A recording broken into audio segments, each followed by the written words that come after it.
Hi We are friends. live. Hi friends. I'm Kumkum Sharma from iZenBridge. On the behalf of iZenBridge team, I would like to welcome you all in this live session. I'm an agile enthusiast and I would like to help people, professionals in selecting the right certification for their career. And that's why we are here. I have my colleague Atul with me and Mr. Saket Bansal. So, guys, the agenda of this conversation, this live session, is not driven by me, it's driven by you only. So, whether you're watching this session from LinkedIn or YouTube, please feel free to share your questions. So, in the LinkedIn, you can share in the comment section, and in YouTube, also, you can use the comment section and we'll get your questions. So, in between, I'll include your questions, and there are few questions which I've already received. So it's there in my list. So I'll wait for your questions. Meanwhile, I ask my questions with the expert, Mr. Saket Bansal.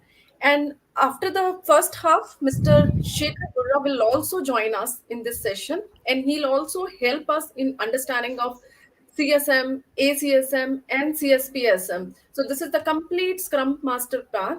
So we'll understand from Shekhar these things. But for now, let me invite Mr. Saket Bansal. Hi, Saket. Thank you very much for taking out time for this session. Hello. So let's get started. Yeah. Yeah. Yeah. Yes.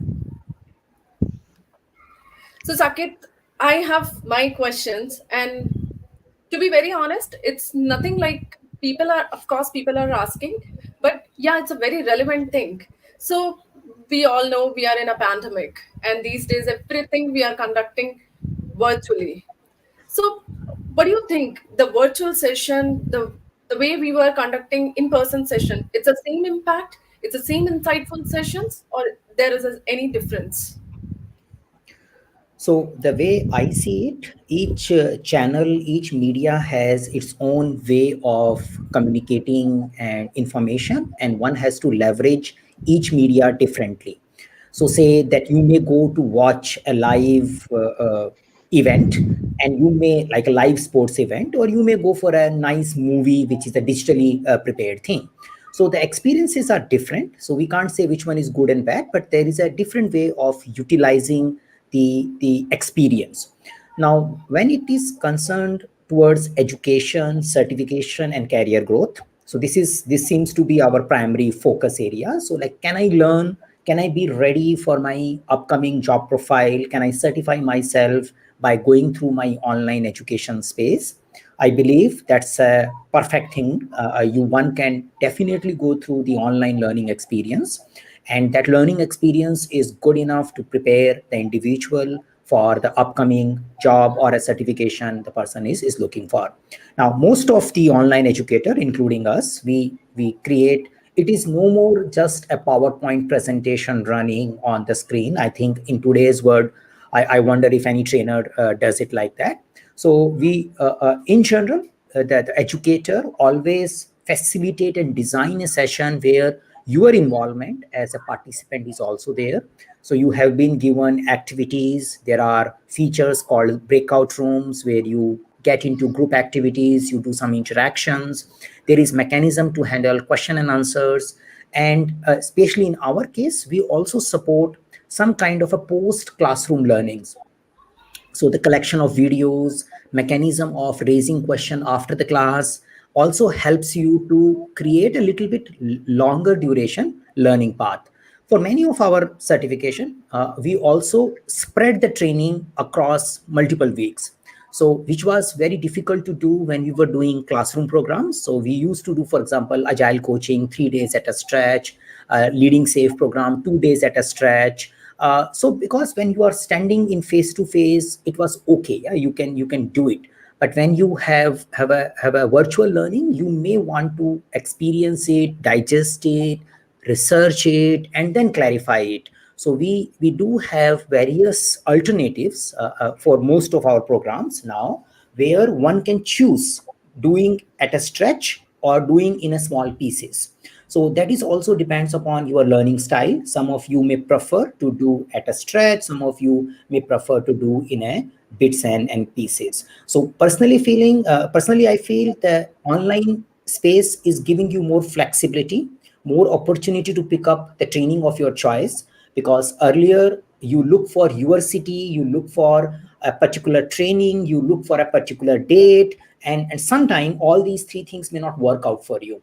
But right now you only look for a date which is suitable for you. Rest of the things are taken care. So there is always something available for your choice of date. So I believe one can definitely make best use of online education. The only thing is that you also need to commit to it as a learner. Always participate, ask questions, keep your camera or a video on as much as possible during the interaction. Do some preparation in advance so that you know what you are heading towards, and also use the other online tools which are available even post classroom to make your learning producing maximum result for you. Yeah. Oh, that's great and lot of knowledge. I think now I can understand. It's not like I think the organizations are putting more effort to make these classes impactful. Nowadays, we are focusing on the pre-part, pre-training assignments and training support, then post-training and the breakout rooms, and we are using the collaboration tools as well. So I think this is a wonderful way of conducting training. So I'm sure earlier I was thinking it's equally impactful, but I think the virtual trainings are more impactful as compared to the in-person trainings. That's great. Thank you very much for answering these questions. So, guys, again, I'm just, we have started just 5 minutes back. If you have any questions, please do ask questions us. You can, if you're watching this from LinkedIn, post your questions. I'll include your questions and our expert, Mr. Sakit Bansal, will answer your questions. If you're watching from YouTube, you can post your questions from there also, and we'll include your questions. So, Atul, I have my list of questions. So, and as you know, I'm a very talkative person, so I don't give opportunity much to others. So, if you like to ask something, please feel free to ask. Yes, yes, Kumkum. Thank you for giving me opportunity. I have that follow-up question with Saket, that as you say that the thing has been changed drastically in COVID situation.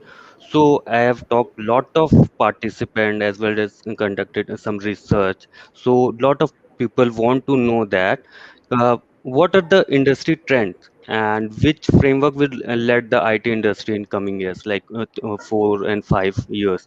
So what's your view on this? Okay, so the thing is that trying to project which framework will work. See, many of us might be doing project management and maybe working in the agile context or a safe context and something else. So there will be always evaluation, like evolution of various frameworks and different ways of working, and that is something continues. Now there are bodies, research organization which keep predicting that okay, there could be a possibility of new way of working, and there are new scaling frameworks, new way of doing agile keeps emerging. But my generic advice to the professional is, but there are many core skills which probably remains the same. Yeah. And we do see the trend towards those core skills. It may come in the form of a framework one, it may come in the form of a framework two. Yeah, but those skills will be there. There could be a different packaging of it. Now, what kind of core skills are emerging nowadays? So, because of the remote working, the ability to communicate, ability to manage virtual team, ability to collaborate in a virtual environment, ability to take care of conflict management, team development, team collaboration, all those things in a virtual mode is becoming one of the core skill of most of the leadership position. So you call it your scrum master leadership position, you call it product management or a product ownership leadership position, or you call it project manager position, because most of these things are happening online.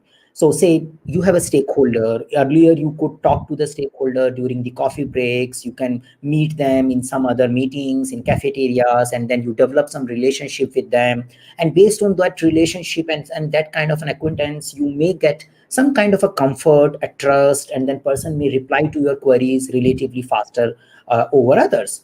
Now you don't get those opportunities. Yeah, that's the environment. But in this environment, you also need to get collaboration, you need to work with new people. So one has to develop more and more people skill which can be expanded, which can be scaled up in a virtual mode. Whatever framework one uses, that is I think second thing. Now, along with that, you can also call it that, okay, once I understand the virtual thing, the people skills, which are pretty much related, it's the communication part of it. So maintaining and handling your emotions in a face-to-face space is a one thing. Handling your emotions, doing effective communications, having better interactions at a virtual mode is the second level of communication skills which are needed in individuals. So I believe one should focus on improving communication and teamwork space, and also focus on how this whole thing happens in the virtual environment. Now, along with whatever you are learning, might be using SAFe, you might be using Scrum, or you might use something called Discipline Agile later on, or you may go for something else later on. But this thing will be anyway there. Yeah.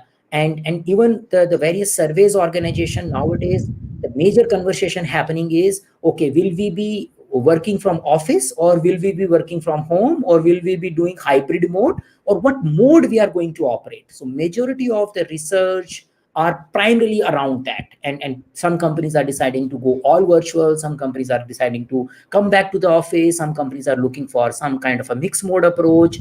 So that is the area, and I think that kind of a skill one can build up, and it is needed, it is compatible with all the education or a certification program we run right now as well.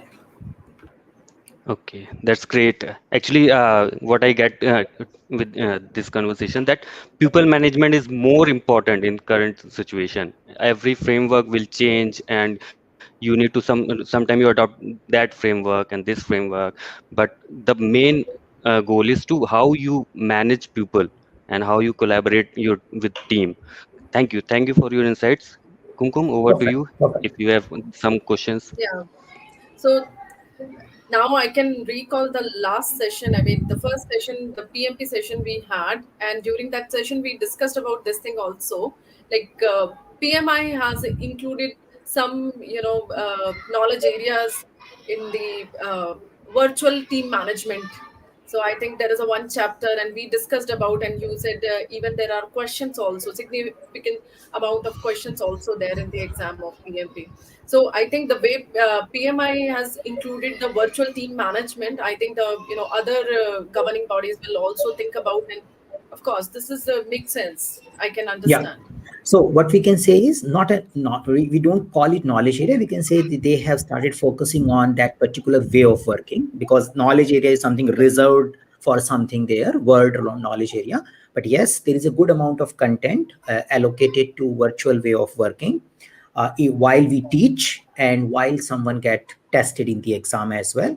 And people are also sharing after giving the PMP exam that this makes the exam also practical for them, because they were thinking about all those things on their day-to-day work, and it was useful for them. Yeah. I do see we also have a LinkedIn question coming in. Yeah. So I think before my questions, we can include this question. Okay, so it is saying, the question is saying, with Agile becoming a part of PMP and also PMI having also a dedicated PMI ACP certificate, how relevant is CSM, ACSM in the current development? So we will ask this question again. Primarily, the Sekhar is joining for ACSM conversation after 15 minutes from now.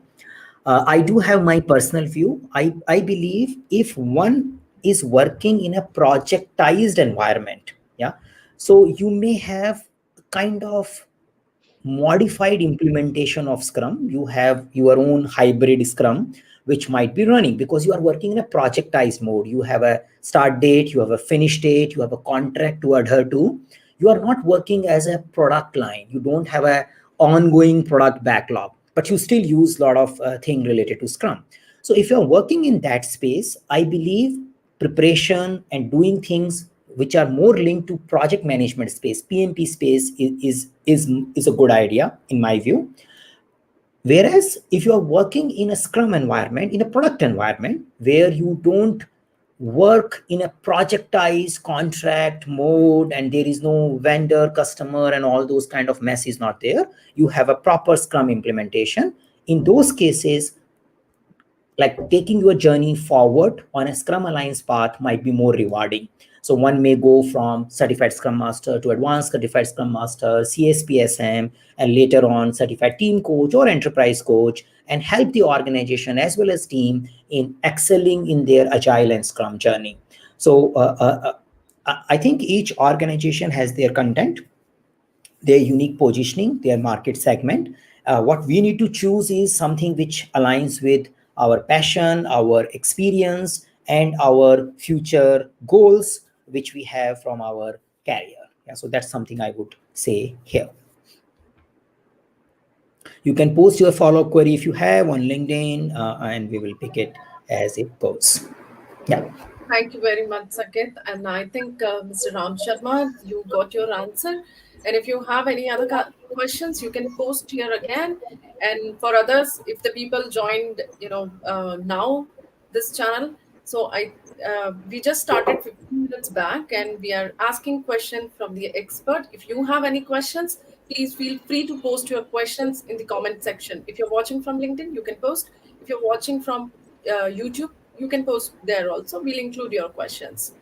So, Sakit, I know Shekhar will join us in 15 minutes, and I have 15 minutes. So, I have few things which is not related to CSM and the entry level certifications. I want to understand the advanced level of safe advanced Scrum Master. So, what are the prerequisites for this certification, and who will get the benefits from that certification? Perfect. So the scaled agile has no like kind of a mandatory prerequisite. One can directly go ahead and do advanced Scrum Master. The only recommendation is, expectation is that one should know Scrum already. So either you have done certified Scrum Master, professional Scrum Master, or you might have done safe Scrum Master. You have sufficient understanding of how Scrum works and how agile environment works. These two things are good enough for you to get into the advanced Scrum Master certification from Scaled Agile. Now, why one should care about it, what all is covered, and how is the path forward from here. So again, the certification always like challenges us to think in a two direction. One is, what do I learn?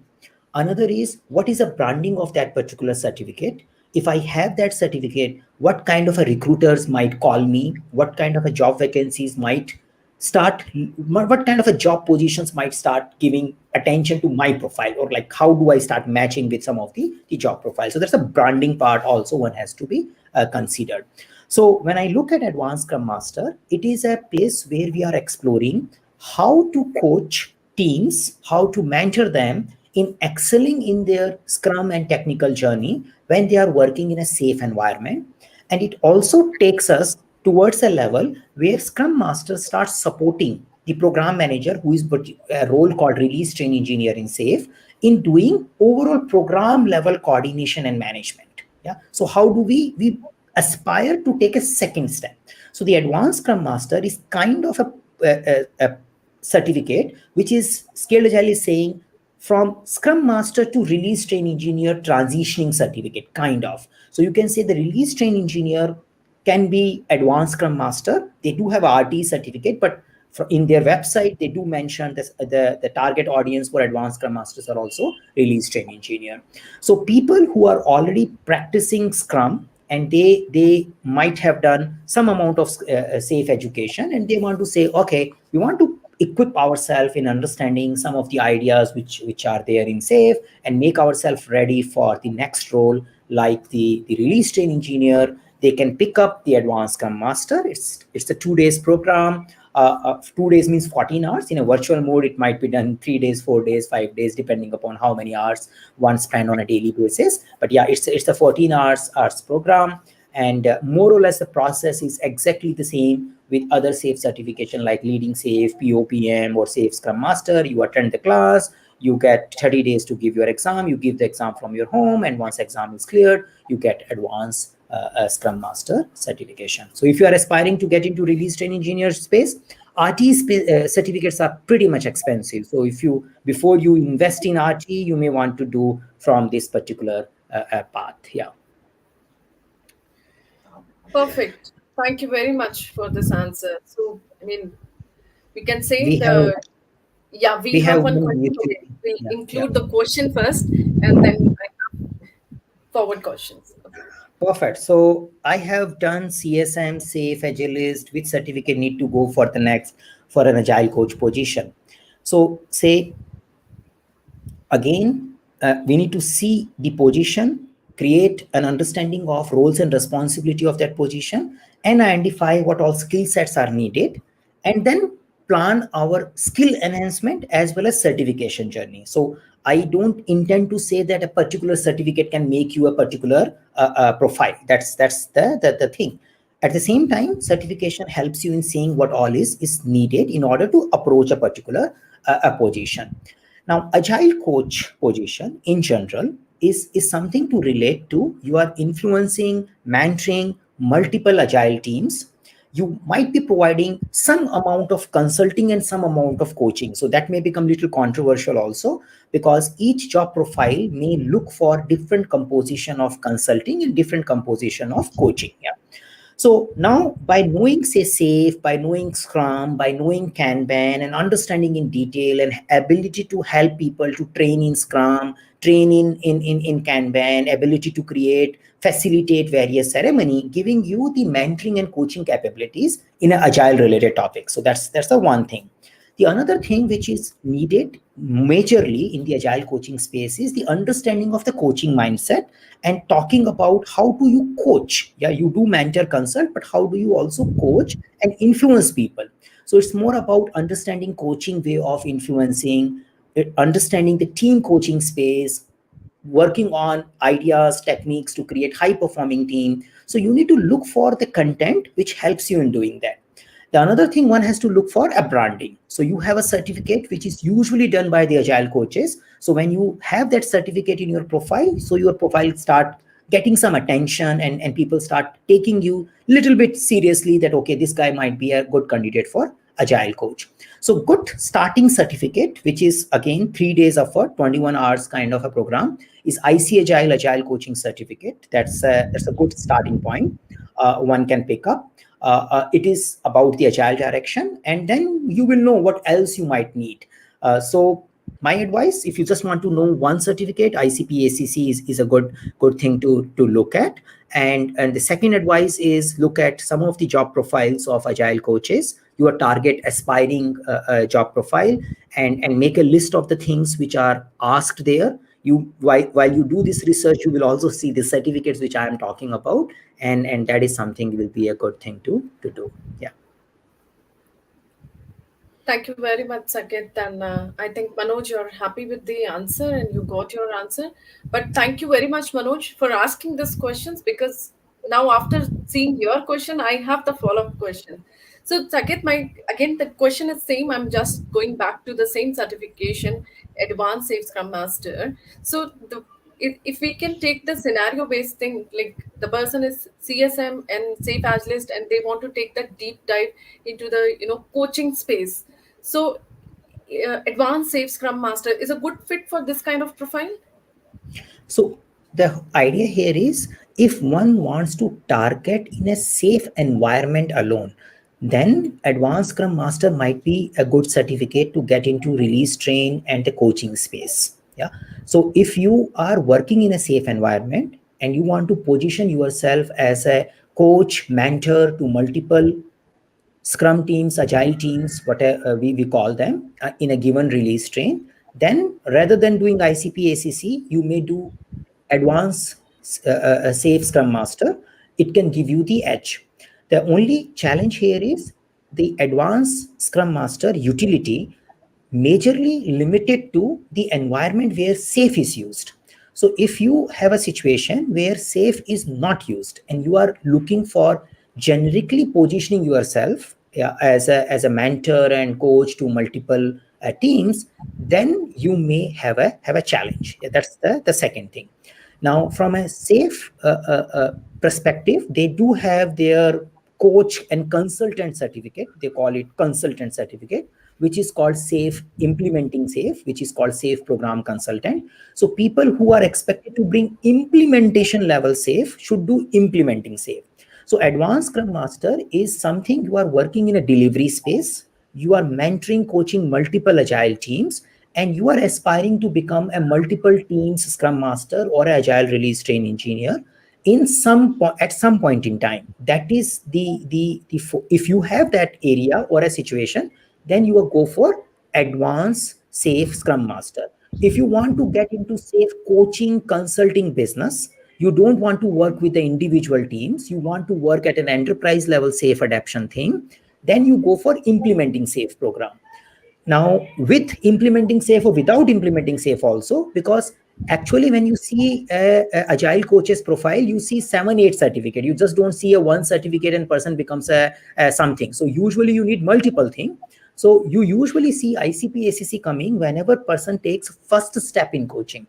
So you take a first step in coaching, then you see that safe is becoming more prominent, then you may take a second step in coaching by doing SPC, and then you see that I'm going into a hybrid space, you may take PMP step there. If you see that okay, more challenges are coming, you may take a Kanban step, you may take a discipline agile step. So it's all about the steps you take, but it's difficult to tell the whole step at a one stretch.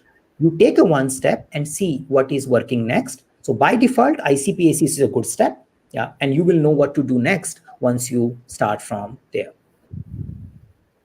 Perfect. Thank you very much for this detailed answer. I think I'm happy with the answer. And now my questions are clear. So, okay, just if the people join us late, so I just would like to, remind this thing. 30 minutes back, we started this session. We have 30 minutes more. If you have any questions, you can post your questions through LinkedIn and YouTube.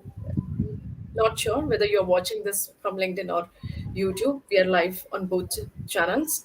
So, Saket, I know Shekhar is joining in another 5 minutes. Just one last questions I have around the safe, and after that we'll discuss more around the Scrum framework.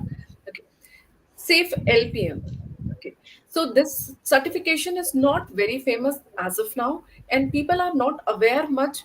So who's the audience for this certification, and who will get the benefit from this certification? So could you please share some insights about this certification?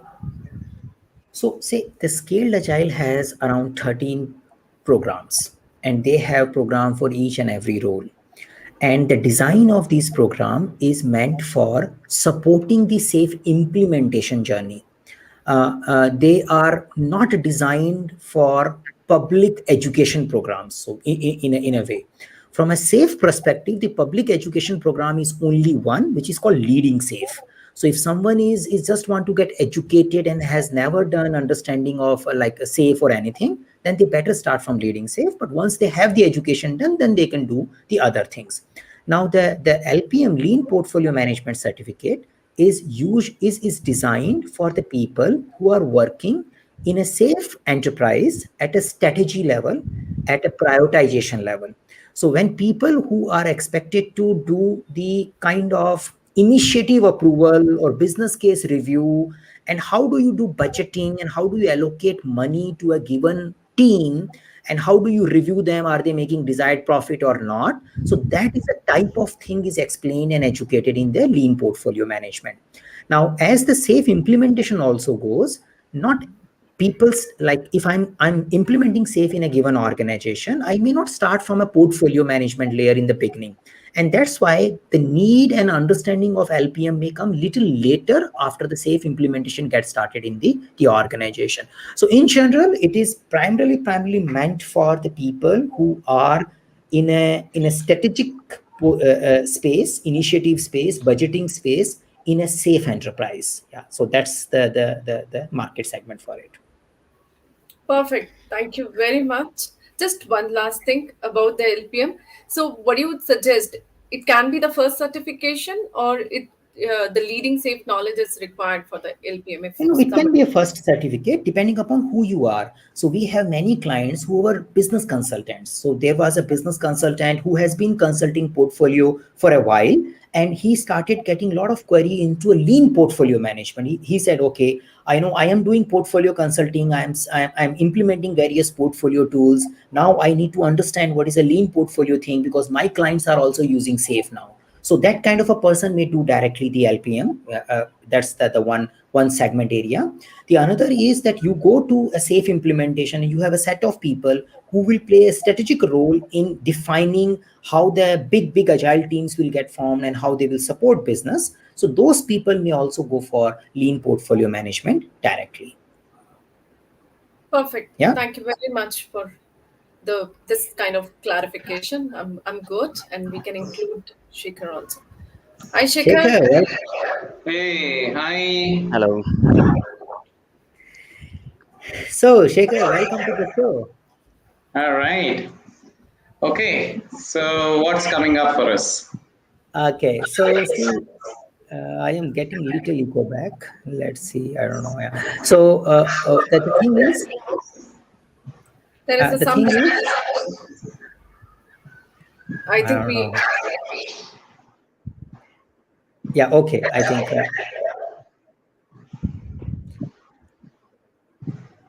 Okay, Shekhar, I think you have to do something. What Shekhar, happened? could you mute yourself? There is some Okay. kind of disturbance in the audio. Is it Yeah. fine now? So Yeah. yeah. So some audio back is coming. So Mod. we'll try. Okay. We'll try So, to. I think I have a fan behind the screens. Okay. Let me see if I can. Yeah. Okay. We will see. It's not a fan. It's an echo back. So I don't Yes, know. there is some Uh, problem. Oh, no problem. So I will put the questions now here. Yeah. So Shekhar, I will put the question, and then when you speak, maybe we'll mute ourselves, and hopefully it will work. Yeah. So Is it welcome still the to the problem? Is it the echo is still the problem? little Yes. less, yes, little. Okay. but it's Yeah. there. Okay. Hmm. All right. So, I don't know what to do with that. No. I So, think I when you alone speak, there is no problem. But when I okay. speak, my voice comes back. That's the Okay. only thing happening. Yeah. All So right. I All think right. we will just take care. So I will mute myself before you speak, and then you keep yourself muted when you are speaking. That's how somehow we'll manage. Yeah. Okay, so welcome to this open hour. We have 30 minutes and we have people in the community who may have questions from you. And if they don't, I have a questions which we can explore together. And primarily, I want to talk around the Scrum Master path, yeah, the Advanced Scrum Master, CSP-SM, and CTC path, because I believe many people are aspiring to do that, but there is a lack of information and there is some confusion as well. And many are considering should we really do it or not do it. So that's the whole part of it. So if I take it directly focused to Advanced Scrum Master, so in your perspective, and you have been teaching Advanced Scrum Master, I think more than 2 years now, and more than 3 years, if I'm not wrong. Yeah. And you must have seen like Indians, non-Indians, and across the geography, people taking Advanced Scrum Master. So you also have a typical persona of Advanced Scrum Master participants also in mind. So share with us who are the people who are coming for Advanced Scrum Master, why they are coming, and what they are getting probably by doing the Advanced Scrum Master program. All right. So, the typical persona of an someone who is coming for ACSM is someone who is already into the Scrum Master role, practicing it, and they have their own set of challenges to deal with. So, like one of the challenges they always say is like, "Oh, I'm doing this. I don't know how to form cross-functional teams, or I don't know how to influence leadership towards taking this path. And I'm weak in my Scrum fundamentals. I don't know what is definition of done. So, or yeah, I know it in theory, but I have never implemented it. Or there is one section of the people who say that yes, Scrum is really good for one team, but when I implement it across multiple teams, how do I really deal with it? So these are some of the set of people who we get into ACSM. That's one part of it. The other part of it is like they want a certification. They want a certification. They have some experience in the past. They want certification to differentiate themselves for better job prospects. That is the other section of the people. So one thing which I do in my ACSM is a quick reflection of what the Scrum Master journey was. Okay, what did they try so far? What worked for them? What did not work for them? Try to understand their organizational ecosystem in which they are trying to implement it. Because most of the times it could be the impediments could be across various levels, not only at the team level. And the other thing which I would emphasize on, emphasize a participant who come to my advanced Scrum Master is like focus on transforming yourself before you go and transform the whole world. That is something which I would always say that, hey, what did you try to transform yourself? For example, how did you do the training before? If you have to train your teams, and how are you doing the training now? Or what did you learn out of this session where you did a training? So, for example, we do a mock of a training. I'll give them 5 minutes and want them to train me on Scrum. And then I show how I train them. So, what did you learn? What do you think the difference is? Where do you think you need to improve? And we give a sample coaching conversation. And let's say, for example, a coaching conversation is dealing with a stubborn product owner who says, I want pretty much everything in the world within the current sprint. So how do you coach such kind of a product owner? So these are a few things which we usually focus on advanced CSM. And the other thing which we do is more of organizational impediments, and how do you as a Scrum Master make these impediments visible to everyone? And how do you collaborate with other Scrum Masters and see if there is something like communities of practice or anything like that. So this session is more of learning by doing.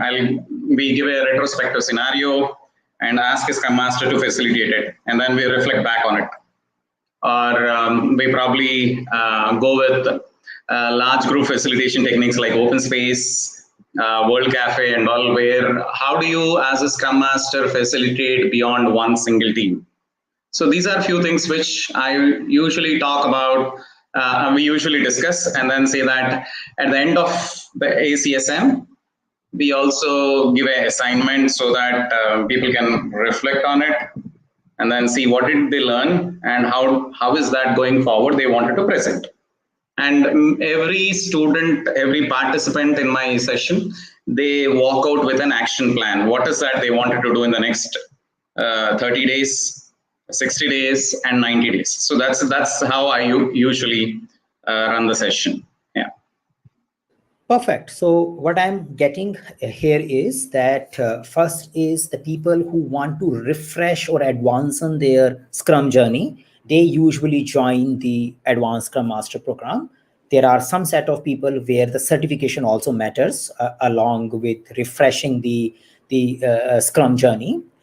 A typical persona is a practicing Scrum Master. So you are already doing something. You are just not getting introduced to Scrum, or you want to know more about Scrum. It may not be useful if you have not done something in Scrum. So it's like this, that you start your Scrum Master journey with a CSM certificate probably, then you start working in the Scrum space, then you start struggling there, and you have challenges, and you have challenges related to facilitation, people management, influencing and all. And then you do an Advanced Scrum Master program to talk about and find some mentoring on those challenges. And that helps you in advancing your Scrum Mastery. That's something I'm getting. And along with that, you also start getting a multi-team context. So focusing on plus coaching, plus multi-team facilitation, open space facilitation, World Cafe facilitation. So how do you take the facilitation or a community of practice kind of a work and take the Scrum beyond your team and overall thing? Yeah. Very good. Yeah, that is pretty much what it is. Yeah. Perfect. So now let's talk about this certification part. So after that, we also have something called CSP-SM. Yeah. So now I did an ACSM, assuming, yeah, there is a some percentage of population, because you have been teaching for 3 years. So there is a some percentage of population already done CSP-SM. And I believe there is no time gap needed. One can do ACSM today and do a CSP-SM tomorrow, provided in totality they have a 2-year Scrum experience, but it doesn't have to be a gap between these two. So if someone is saying, okay, I did an ACSM and I want to take it fast and I want to do CSP-SM, so similar question, what kind of a people are doing CSP-SM and what they get out of it? Yeah, so CSP-SM is little what I call it as. I mean, we open up people far more than ACSM. So what do you mean by open up? Like, let's say, for example, how do you coach an individual versus how do you do a team coaching? Or how do you coach with a coaching agreement? For example, coaching agreement is something which we introduced for the first time in CSP-SM. So why is coaching agreement even important?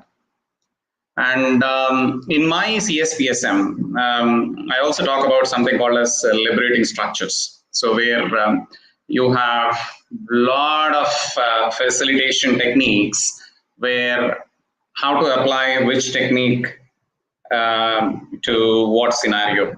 So let's say we do a mock of liberating structures. So something which I enjoy a lot, because you have a context, and what happens if you apply a wrong facilitation technique to a context? That is something. So it's like going in depth into most of it, most of these concepts.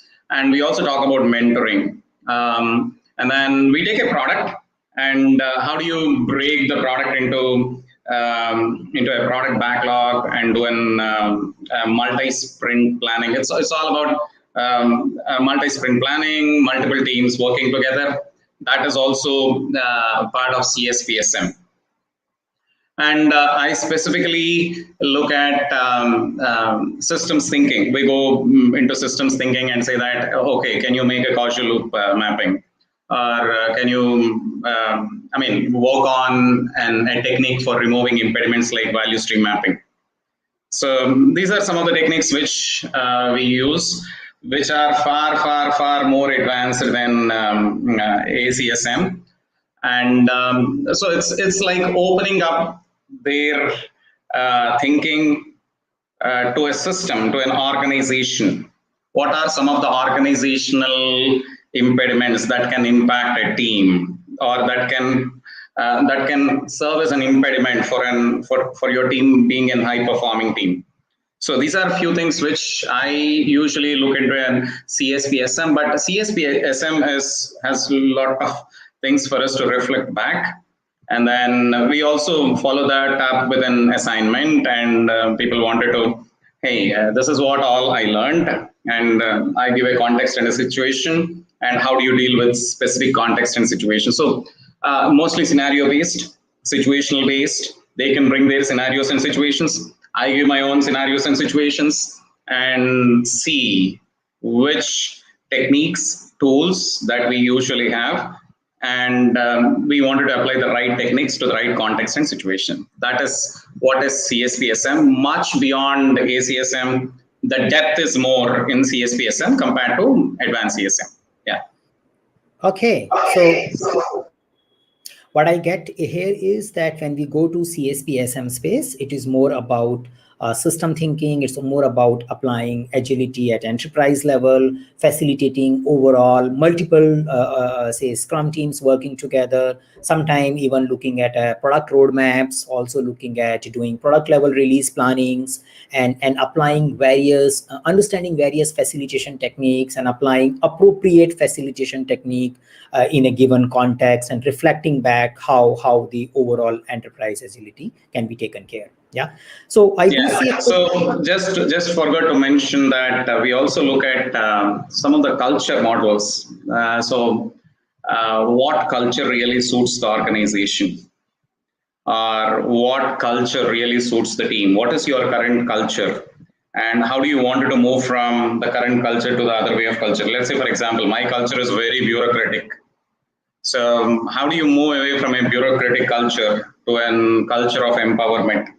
where everyone enjoy working. So looking at some of the dynamics of team and organization, and identifying your current culture, and what are some of the coaching techniques you apply if you wanted to go to a different culture where there's a lot of empowerment and high performing teams and everything. Yeah.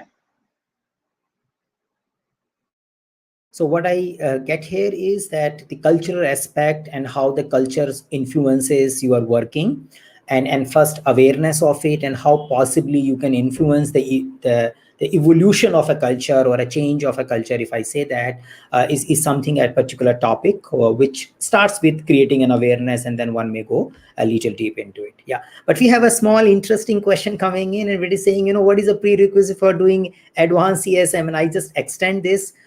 Just not ACSM, you can even talk about CSP-SM as well, because both of them may look together in many times. So what is the prerequisite of ACSM and CSP-SM?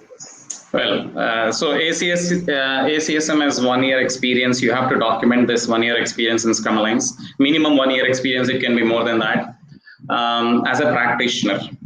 So why practitioner? Because many of the scenarios we discuss in ACSM are live examples of a real situation or a scenario that you see in organizations on a day-to-day basis. And for example, a dysfunctional team, what are all some of the challenges of a dysfunctional team, which you see most often. Majority of the teams see like this. So I would say being a practitioner adds a lot of value add to someone who wants to pursue advanced CSM. Yeah. So 1 year experience being a Scrum Master or equivalent Scrum role, which you need to explain the drop down. And for a CSP-SM, you should have I think the rule of being an active CSM has been removed recently by Scrum Alliance. So even if you have a CSM, probably if it got expired a few weeks back, few months back, that is still okay. You can still show for an advanced CSM provided you have at least 1 year of experience. For CSP-SM, the same thing holds good, provided if you have 2 years of experience, you can also appear immediately for CSP-SM. Yeah. Thank you. Yeah, so that's useful. I take one question. I give Sekhar to you a pause little, and because it's a little bit of a non-Scrum question in a way, maybe a little controversial for you in front of you, I answering it. So a profile of a quality assurance and a role of consulting and mentoring multiple Scrum teams across different accounts following SAFe. And to start the certification journey, I learned that from conversation that CSM is a first step to go for. So technically speaking, you can directly start from SAFe steps also. That's nobody stops or there is no disadvantages associated with it. But since you are working in a consulting firm, not necessarily all the time your consulting happens on top of SAFe. So many times it might be a good idea to have a basic foundational level certification, which is the most popular one, which is Certified Scrum Master. So Certified Scrum Master is like getting into it. So my personal recommendation is you should do a Certified Scrum Master and then add your respective SAFe programs, even though you might be already knowing those things. Now, that's a one recommendation. But if you see the SAFe is the major in and out for you, say you start your day by opening up scaledagileFramework.com, you go to measure and grow, you do a team assessments, you are collecting matrices, assuming you have a quality assurance thing, and your major work is around measure and grow, measure and grow the Scaled Agile Framework space, then you may not do CSM because it means you are inside the assessment and other space of the SAFe very, very much. And there is no use of knowing the terminologies and things which are generically spoken in CSM. So if you are doing some part of a SAFe, some part of a non-SAFe, always a good idea to certified Scrum Master is a first certification. Else you can pick up the SAFe as well. Okay, so I move forward. Sekhar, CTC. So CTC certification requires there is I understand it's an advanced certificate. It is not something one attend in the class and get it. Okay, so CTC, we only provide mentoring for CTC. So CTC is like, I mean, you have to write thesis to get this certification. There is a part 1 and part 2 of the CTC application. And even Scrum Alliance also prefers someone whom you should appear for a CTC, have a real good, what I call it as coaching experience. I think in specific, they mentioned that it is 1,000 hours, minimum 1,000 hours of coaching teams. So that is more of CTC. So CTC has a lot of, I mean, what they call it as, they validate the eligibility criteria and everything, part 1 and part 2. Part 1 is more of checking your experience, your statement of purpose, why you wanted to become CTC, what was your community leadership, how good you are with the community, and then what are some of the coaching frameworks that you have ever worked on, what is your formal coach education, and everything they ask you. So you have to submit CTC part 1, and after you submit part 1, they will usually give you a go or no go. If it is a no go, they'll give you a feedback on which you have to work and resubmit your application again.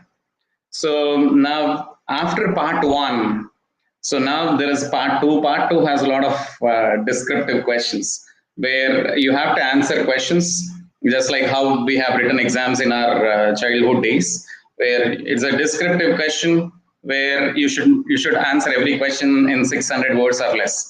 Maybe there is few exception for non-native English speakers, but mostly it is close to 600 words or less every question.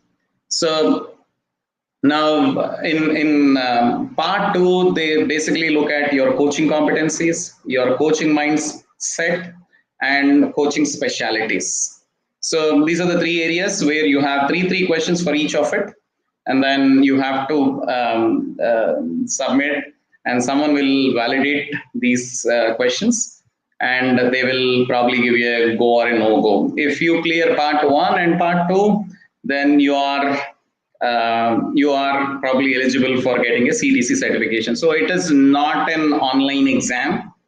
It is pretty much objective, not objective. It is pretty much we have to. I call it as more of a descriptive, very descriptive certification where you have to answer all these questions and you have to demonstrate your coaching mindset to the reviewers. And after which, but one thing which really stands out is the mentor. So my recommendation to everyone who wants to take this path is someone who traveled this path, who has been there, done that kind of a person. And the reason why I say this is because you have many path holes in the middle, and the mentor can help you to shorten the feedback loops. For example, I've seen some people, they apply for CTC or a CEC, and after which they learn that, oh, this is something which I shouldn't have done. For example, one common mistakes which everyone does is they put a lot of training experience instead of coaching experience. And usually any reviewer who is evaluating a CTC or a CEC, they don't want your training experience. Yeah, so they will specifically look at what is your coaching experience, how good of a coach you are, how can you explain it with detailed examples, and the other thing is, what did you learn throughout your journey as a coach? These are some of the things which we usually look at as a reviewer. So this is such an important journey according to me. In fact, when I was a CEC, I learned a lot in this journey.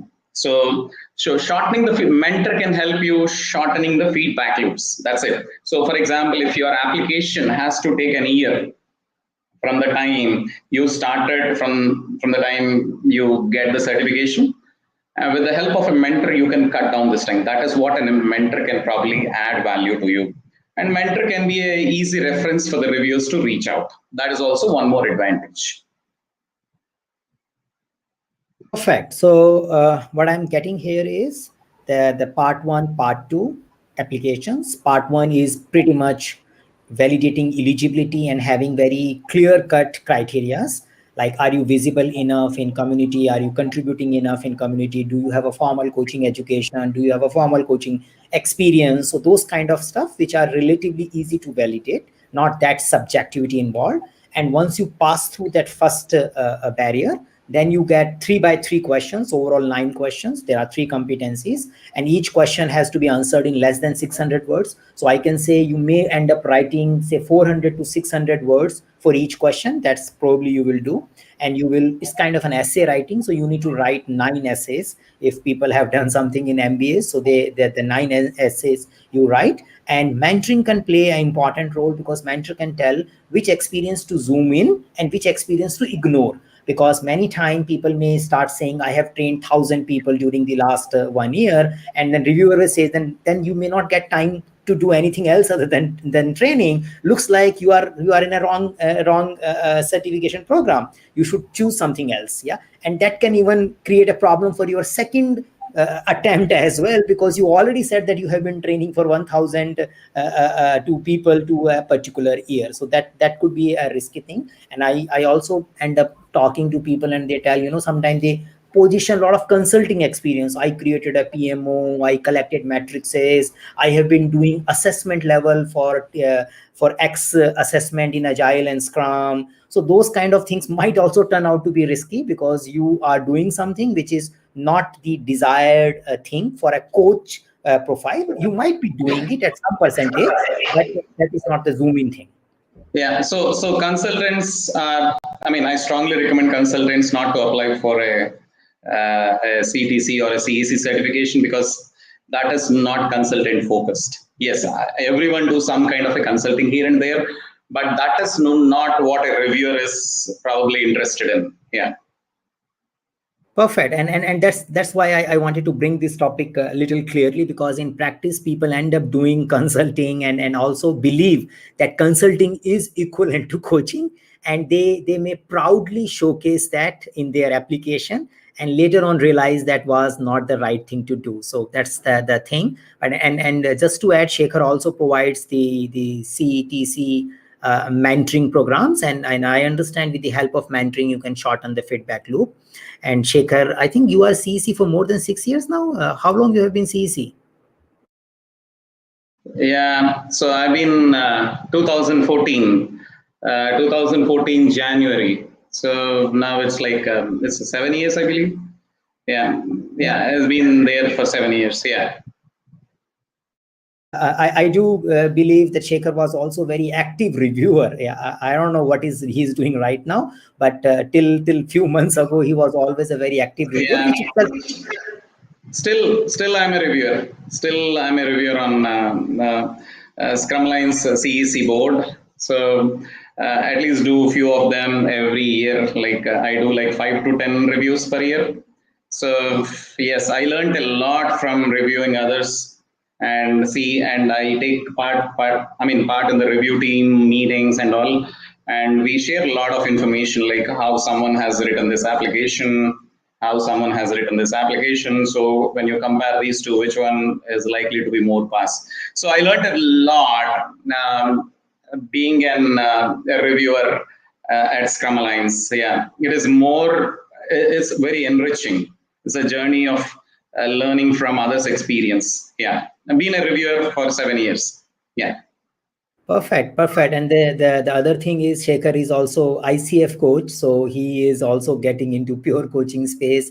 I think he's PCC for an year now, and has been teaching coaching with the CSP-SM and ACSM space. So I believe all these can add a lot of value to your mentoring thing if you are looking for CTC, and that is something you can explore. Good. So I think this is what we had time for. Kumkum, Atul, you have anything before we close? Maybe a final 1 or 2 minutes? Yeah, just the one thing. I think this time was too less for this Scrum discussion because we have lots of certification and lots of questions on say CSM, ACSM, CSP-SM, and I wanted to start the Cali topic, but haven't got the time for Cali. So Shekhar, you have to take out time once again, and I have Sure. all my Yeah, yeah. questions. Sure. Certainly, we'll can schedule again. Yeah. Yeah, perfect, Yeah. perfect. So that's the overall goal. So this is like to all our audience viewers, it's a regular event, and we try to pull the as soon as we have an expert available, and sometime as per the availability of expert we zoom into those topics. So and rest the your topics always remains relevant. So whatever training programs we are serving, we can answer towards those decision making related points. The overall goal is that you pick up the right choices, so you make maximum use of your time and money. So that's the whole objective of it. And we do the similar event next week. We'll find the appropriate experts all the time. So yeah, good place to close. Yeah. Yes, thank you very much, Yeah. Saket. Thank you very much, Shekhar, Atul. And guys, stay connected, stay safe. And if you have any questions, just I am available on LinkedIn and on email as well. So just put your questions. We'll try to answer all your questions. Thank you very much for watching Thank you this. so much. Yeah. Thank you everyone.